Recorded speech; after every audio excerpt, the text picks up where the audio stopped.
계속해서 이 바벨론을 향한 하나님의 이 심판의 메시지를 저희가 살펴보고 있습니다. 어제도 언급되었지만은 이 이사야서는 1장에서 12장까지는 하나님을 떠난 또 하나님을 거역한 그런 이스라엘 백성, 남유다 백성들을 향한 하나님의 그 예언의 말씀, 심판의 그 경고의 메시지가 담겨져 있다고 한다면은 이사야서 13장부터 이 27장까지는 열방에 초점을 맞춰서 지금 이사야 선지자가 말씀을 선포하고 있습니다. 특별히 열방을 향한 하나님의 그 심판의 그 메시지가 담겨져 있는데, 물론 나중에 이제 열방을 또 회복하실 하나님의 그 소망의 메시지도 이제 끝에는 나오지만은 이 집중적으로 등장하는 것이 이렇게 살면은 너희가 결국엔 망할 것이다 라는 경고의 메시지, 특히 남유다 주변 국가들 10개 국가들을 향한 그런 경고의 메시지가 이제 차곡차곡 이렇게 전해지는 것을 저희가 앞으로 살펴볼 것입니다. 근데 중요한 것은 이 열방을 향한 이 하나님의 경고의 메시지가 사실은 열방에게 지금 나가고 있는 것이 아니라 이사야 선지자는 남유다 사람들에게 이것을 전하고 있는 것입니다. 왜 하나님께서는 그냥 남유다에게 경고만 주시고 또 앞으로 어떻게 살아라 정도만 충고해 주셔도 되는데 왜 이렇게 자세하게 열방이 어떻게 될 것인지, 주변 나라들이 어떻게 될 것인지를 지금 설명하고 있는 것일까요? 그 이유는 앞서 저희가 아수르에 대한 경고의 메시지 또 심판의 메시지도 봤지만은 아수르뿐만 아니라 이 이스라엘, 남유다의 주변 어떠한 나라도 믿을 만한 나라가 없다라는 것을 하나님께서는 말씀하고 계시는 것입니다. 저희가 참 한 사람을 의지하다가 그 사람이 우리를 실망시키면 다른 사람을 또 의지하고, 또 그것도 안 되면 또 다른 사람에게 가고, 또 사람이 아니라고 한다면 다른 수단을 찾게 되고, 자꾸 다양한 방법으로 우리의 문제를 해결하려고 하는데, 어떻게 보면은 이 남유다 사람들도 만약에 이 아수르의 도움을 우리가 받지 못한다고 한다면 또 다른 나라에게 붙어서 그렇게 의지할 것인데, 하나님께서 지금 이 하나님의 백성에게 던져주고 있는 이 메시지는 뭐냐면은 이 땅에 어떠한 나라도 어떠한 왕도 어떠한 권력도 결국에는 믿을 만한 권력은 없다라고 하는 것입니다. 물론 하나님께서 권력을 허락하셨기에 그 권력 아래서 우리가 순종해야 되겠지만은 권력이, 나라가, 지도자가 우리를 안전하게 절대 해주지는 못한다라는 것입니다. 우리를 행복하게 해주지는 못한다라고 하는 것입니다. 하나님 한 분만이 우리의 믿음의 대상이요, 하나님 한 분만이 우리가 피할 수 있는 그런 피난처가 되신다라는 것을 이 열방을 향한 경고의 메시지를 통해서 지금 거듭해서 하나님께서는 말씀하고 계시는 것입니다. 아수르뿐만 아니라 이 10개 주변 나라뿐만 아니라 그 어떠한 나라도 결국에는 하나님 앞에서는 영원하지 못한다라는 것을 저희가 보게 됩니다. 근데 재미있는 것은 이 많은 나라 중에서 가장 먼저 등장하는 나라가 바로 이 바벨론이라고 하는 나라입니다.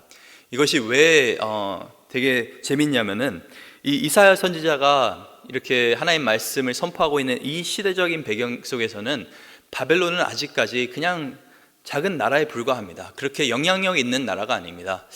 지금 아수르가 정말 정권을 잡고 여러 주변 국가들을 괴롭히면서 그렇게 강대국으로 살아가고 있는 이 시대 속에서 하나님께서는 이 열방을 향한 그 경고의 메시지 가운데 가장 먼저 등장시키는 그 나라가 바로 바벨론이라고 하는 그 나라가 있는데, 물론 역사적으로 나중에 이 바벨론이라는 나라가 커져서 결국에는 아수르를 무너뜨리게 됩니다. 그런데 이 바벨론이라고 하는 나라는 성경적으로 그보다 더 큰 상징이 있는 것을 저희가 잘 알고 있습니다. 하나님께서 왜 아수르나 애굽보다 이전에 바벨론을 향한 이런 경고의 메시지를 그냥 몇 구절이 아니고 이런 한 장에 걸쳐서 정말 구체적으로 이렇게 설명하고 계시는 것일까요? 이 바벨론이라고 하는 것은 성경 안에서 먼저 열방을 상징합니다. 저희가 잘 아는 것처럼 창세기 11장에 이 바벨탑 사건이 등장합니다. 그 바벨이라는 그 장소에서 하나님께서 여러 사람들이 탑을 쌓고 있는 그 가운데 정말 우리가 하늘에 한번 닿아보자, 하나님 계신 곳에 한번 올라가 보자 하는 마음으로, 어떻게 보면 교만한 마음을 가지고 이 사람들이 탑을 짓기 시작했습니다. 그 가운데서 하나님께서 그들의 언어를 흩으시면서 언어를 정말 헷갈리게 하시면서 거기서 이제 그 바벨이라는 이름이 유래가 되었는데, 그래서 이 바벨이라는 나라, 그 킹덤이 창세기 10장 그리고 11장에 처음으로 그 이름이 등장하게 됩니다. 그런 역사적인 스토리가 있는 그러한 나라입니다. 그래서 이 바벨, 어떻게 보면 거기서부터 열방이 흩어지게 시작되는데, 언어가 흩어지기 시작했었는데, 그런데 그 흩어짐의 시작이 뭐였냐면 바로 교만함이었습니다. 하나님을 의지하지 않고 하나님의 주권을 인정하지 않고 우리는 우리 뜻대로 살아보겠다, 우리는 하나님이 계신 곳에 올라가서 하나님처럼 살아보겠다라고 하는 그 교만함과 오만함 속에서 어떻게 보면 바벨 사건이 일어난 것이고, 그 비슷한 경우에 이제 상황 속에서 이제 바벨론이 지금 움직이고 있는 것입니다. 이사야 13장 11절, 어제 본문에 있었던 말씀인데 이렇게 하나님께서 말씀하십니다. 내가 세상의 악과 악인의 죄를 벌하며 교만한 자의 오만을 끊으며 강포한 자의 거만을 낮출 것이며. 그래서 바벨론이 망하게 되는 가장 중요한 이유, 바로 교만입니다. 그래서 오늘 본문 19절에도 열국의 영광이요 갈대아 사람의 자랑하는 놀이개가 된 바벨론, 하나님께서는 이 바벨론이 나중에 커져서 정말 열방이 그 열국의 영광을 보게 되는데, 바벨론이 그렇게 정말 빛나는 영광 속에서 찬란하게 그렇게 살아가게 되는데, 그렇게 왕처럼 바벨론이라는 제국이 살아가게 되는데, 그 교만함 때문에, 그 오만함 때문에 결국에 하나님의 심판이 이들에게 임하게 되는 것을 볼 수가 있습니다. 성경에서 등장하는 교만이라고 하는 것은 다른 게 아니라 나는 하나님 없이도 잘 살 수 있어라고 하는 그 마음이 바로 교만한 마음입니다. 하나님의 그 보호하심 없이, 하나님이 주시는 은혜 없이, 하나님께서 주시는 말씀을 따르지 않더라 하더라도 나는 살 수 있어, 나는 충분히 성공할 수 있어라고 하는 그 마음이 바로 이 교만한 마음의 바탕인데, 그런 마음을 가지고 오늘 바벨론이 그렇게 살아가고 있었던 것이었습니다. 근데 이제 17절부터 구체적으로 바벨론에게 임하는 그 심판이 어떻게 이루어질 것인지 예언의 말씀들이 나와 있는데 17절과 18절 함께 살펴보겠습니다. 보라, 은을 돌아보지 아니하며 금을 기뻐하지 아니하는 메대 사람들을 내가 충동하여 그들을 치게 하리니, 메대 사람이 활로 청년을 쏘아 죽이며 태 열매를 긍휼히 여기지 아니하며 아이를 애석하게 보지 아니하리라. 이 메대 사람이라고 하는 사람들은 지금의 이란 북쪽의 이 고원지대에 살고 있는 그 지역에 살았던 사람들입니다. 그래서 그렇게 막 큰 국가는 아니었습니다, 이때 당시에도. 그런데 재밌는 것은 나중에 이 BC 610년경에 바벨론과 메대가 손을 잡게 됩니다. 그리고 그들이 손을 잡아서 누구를 무너뜨리냐면 아수르를 무너뜨리게 됩니다. 그렇게 강대국 아수르를 무너뜨리게 되는데 이제 바벨론이 메대의 도움을 받게 되는 것이죠. 그런데 더 재미있는 것은 나중에 바벨론이 멸망할 때 누구한테 멸망을 당하게 됩니까? 바사와 메대, 이 두 나라가 손을 잡으면서 결국엔 바벨론이 멸망하게 되는데, 이 메대 사람들은 오늘 본문에 보니까 은을 돌아보지 아니하며 금을 기뻐하지 아니하며, 이들이 그냥 별로 돈에 욕심이 없었다 정도로만 말하고 있는 것이 아니라 돈으로도 이들의 마음을 살 수 없다라고 성경은 말하고 있는 것입니다. 바벨론에 그렇게 많은 부가 있는데, 돈이 있는데도 이들이 쳐들어올 때는 이들이 하나님께서 이들의 마음을 움직이셔서 이들을 충동하셔서 이들이 바벨론 심판하러 올 때는 이제 그 어떠한 것도 이를 막을 수 없다라는 것이죠. 그런 군사력도 못 막고 어떤 재력도 못 막고, 결국에는 이들이 쏘는 그 활에 18절 보니까 태의 열매를 긍휼히 여기지 아니하며 아이를 애석하게 보지 아니하리라. 아무런 자비도 보이지 않을 거라고 하는 것이죠. 아니, 어떻게 어린아이, 태 있는 아이까지 싸그리 죽이겠다라고 하는 그것이 어떻게 보면은 완전한 하나님의 심판이 결국에 이들에게 임하게 될 것이라는 것을, 이들을 돈으로 매수할 수도 없고 군사력으로 이길 수도 없고 결국에는 분명한 하나님의 심판이 바벨론에게, 이 교만한 바벨론에게 임하게 될 것이라는 것을 성경은 말하고 있는 것입니다. 그래서 오늘 본문 19절에 보니까 이 열국의 영광이요 갈대아 사람의 자랑하는 놀이개가 된 바벨론이 하나님께 멸망당한 소돔과 고모라 같이 되리니. 정말 처참하게 하나님의 심판을 받았던 소돔과 고모라, 어떻게 보면 하늘에서 정말 하나님의 심판이 내려졌는데, 이 바벨론의 멸망도 분명히 나라들이 일어나서 바벨론을 치게 되지만은 그 뒤에, 그 배후에는 누가 계십니까? 하나님의 손이 있다라는 것을 오늘 보게 됩니다. 그러면서 20절에 보니까 그곳에 거주할 자가 없겠고 거처할 사람이 대대에 없을 것이며 아라비아 사람도 거기에 장막을 치지 아니하며 목자들도 그곳에 그들의 양떼를 쉬게 하지 아니할 것이요. 정말 얼마나 이곳이 황무하게 될 것인지를 보여주는 것입니다. 제가 이제 이집트에 잠깐 한 3개월 정도 선교하러 가 있었던 적이 있었는데, 한 번은 이제 그 사막 지역에 좀 여행을 가게 되었습니다. 그 베두인족이라고 하죠. 이제 떠돌아다니면서 그냥 텐트 치면 사는 그 베두인족의 가이드를 따라서 사막 여행을 한 적이 있었습니다. 그들은 보니까 정말 필요가 한 것이 많이 없습니다. 그들의 가축이 있고 또 텐트만 있으면 그 어느 지역에서도 살 수가 있습니다. 이 아라비아의 사람들은 베두인족인 것이죠. 그 어떠한 지역에서도 충분히 정말 막 침대가 없어도 좋은 환경이 아니라 하더라도 어떠한 환경에서도 살아날 수 있는 사람들이, 여행할 수 있는 사람들이 이 아라비아 사람들이고 목자들인데, 이 사람들마저도 지금 이 바벨론이 이 지역, 정말 그냥 황무지가 된 이 지역에 쉬지도 않고 우리가 장막을 치지도 않을 것이다 라고 말하는 것은 그만큼 처참하게 이곳은 그냥 죽은 곳으로 변하게 될 것이라는 것을 말해주고 있는 것입니다. 정말 생생하게 이곳이 얼마나 처참하게 하나님의 심판으로 인해서 무너지게 될 것인지 말해주고 있는데, 본문 21절에 보니까 사람은 아무도 보이지 않고 오직 들짐승들이 거기에 엎드리고 부르짖는 짐승이 그들의 가옥에 가득하며 타조가 거기에 깃들 것이며 들량이 거기에서 뜰 것이며, 정말 그 어떠한 사람의 흔적도 보이지 않고 22절에 보니까 그 궁성에서는 승냥이가 부르짖을 것이요 화려하던 궁정에는 들깨가 울 것이라. 그때가 가까우며 그의 날이 오래지 아니하리라.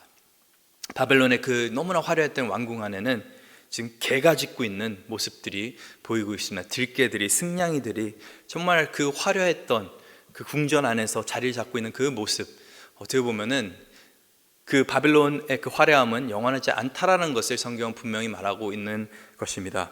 그래서 오늘 이 본문을 저희가 어떻게 오늘날 살아가고 있는 저희가 적용할 수 있을까요?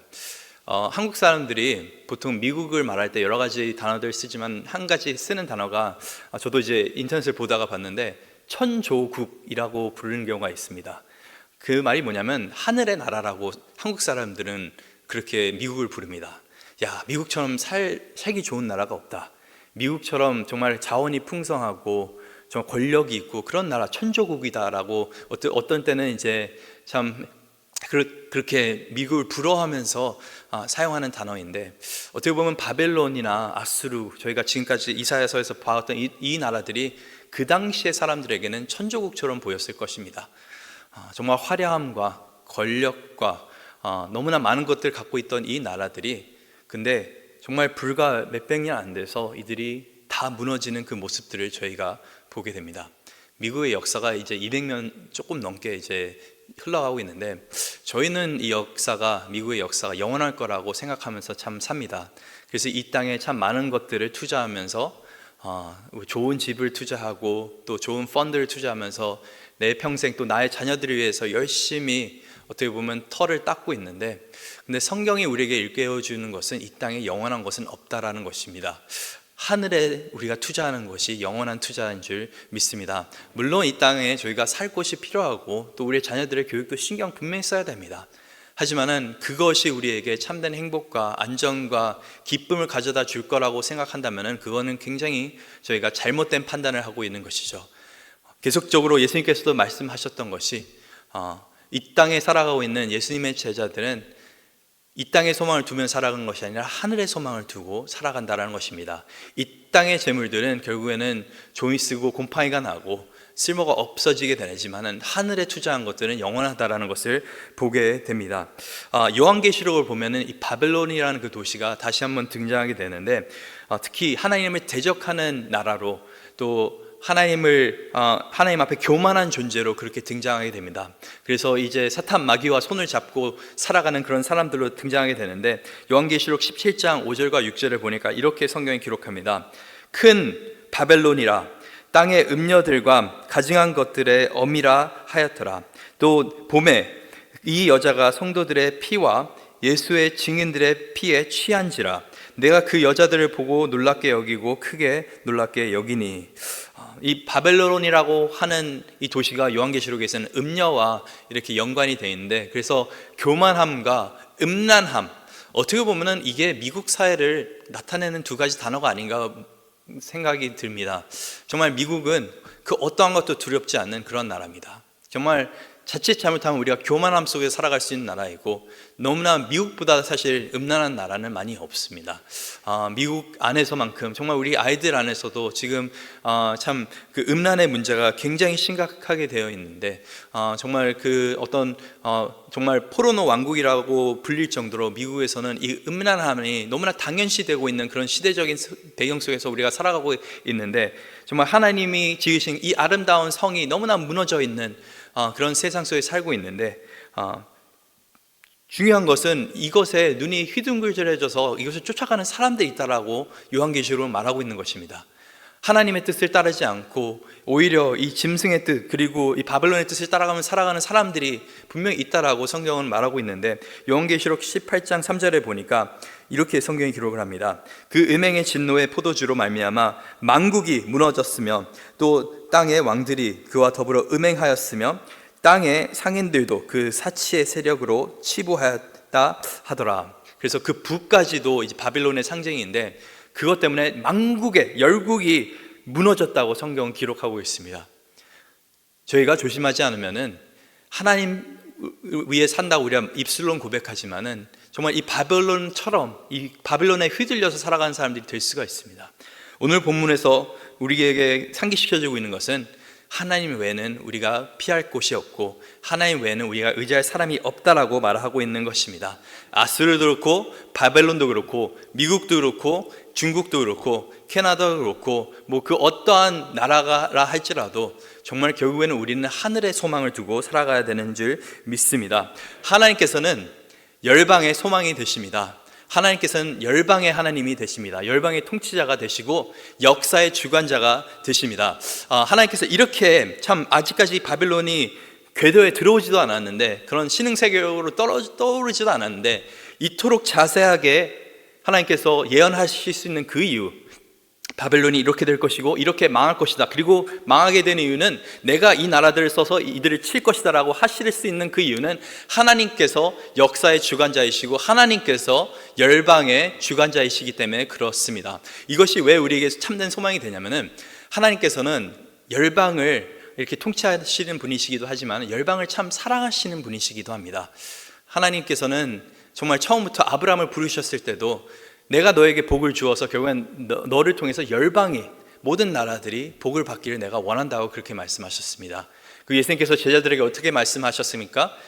너는 땅끝까지 가서 내 제자를 삼으라, 그리고 나의 증인이 되라, 그렇게 말씀하셔서 모든 민족을 제자 삼으라고 그렇게 명령하셨습니다. 그런데 우리가 열방으로 나갈 때 참 좀 두렵습니다. 언어가 다르고 문화가 다르고 알지 못하는 사람들 속에서 우리가 어떻게 복음을 증거할 수 있을까? 어떻게 선교사들을 파송할 수 있을까? 어떻게 우리가 담대하게 이 복음의 메시지를 들고 하나님 나라를 위해서 살 수 있을까? 궁금하지 않습니까? 우리의 담대함은 어디서 나오냐면은, 우리가 열방 가운데 나가지만은 열방 가운데 나간다 하더라도 그 열방을 통치하시는 분이 하나님이시기에 우리는 담대하게 나갈 수가 있는 것입니다.